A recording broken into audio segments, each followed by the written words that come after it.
বুঝেন নাই? কিন্তু যদি সে জানতো যে রাসূলুল্লাহ সাল্লাল্লাহু আলাইহি সাল্লামের 4টা মেয়ে নবী বিয়ে দিছেন, আমি সেভাবে রাসূলের মেয়ে যেভাবে বিয়ে দিছেন আমি আমার কন্যাকে সেভাবে বিয়ে দেব, তাইলে তো ইমাম সাহেবের কাছে উনি আগে আসতো। ঠিক কিনা বল? আলেমের কাছেই আগে আসতো। কিন্তু ওই যে ওনার তো এটা দরকার নেই। কি আপনার বাড়িতে 3 দিন ধরে ডেক সেট বাজে? হ্যাঁ হুজুর, আসলে কিতা করব, শরম দিয়ে না, ফুলাইনে আউশ করছে, ফুলাইনে শক করছে।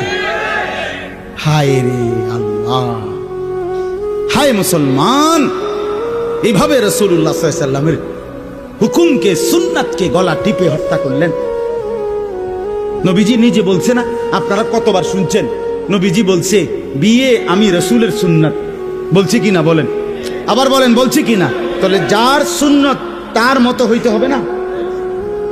তো রাসূলুল্লাহ সাল্লাল্লাহু আলাইহি সাল্লামের সুন্নাত বিয়ে, তো বিয়ে নবীজি সাল্লাল্লাহু আলাইহি সাল্লাম বিয়ের মধ্যে গায়ে হলুদ, ডেক সেট, এই লম্বা গেট আর গাড়ির মধ্যে ফুল, এই সব। আমি অনেক সময় অনেকেরই জিজ্ঞাসা করছি যে ভাই বিয়ে কার, বিয়ে কার? কইছে ওনার। আমি কই ফুল দিয়ে লাগাইছেন গাড়ি, বিয়ে তো প্রাইভেট কারে করানো উচিত। বেকুব যদি পুরা তার সিরা হয়, এই মাতাল হওয়ার কারণে একমাত্র তার সিরা দেখা প্রাইভেট কারের মধ্যে কি লাগাইছে। কি রে বেটা, বিয়ে হইলো এতের, ফুল লাগাইলো কোথায়?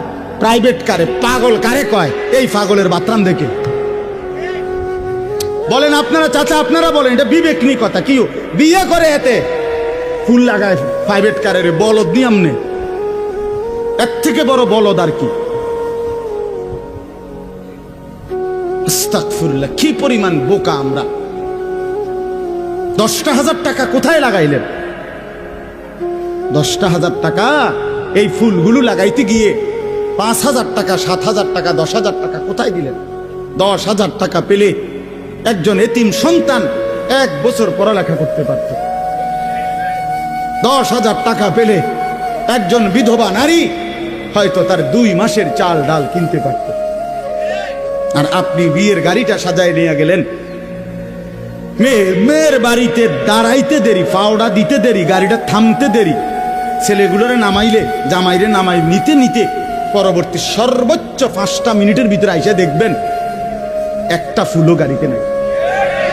এত বড় বেউকুফ যেটা আমার 5টা মিনিট টিকলো না, আমি কার জন্য সাজাই?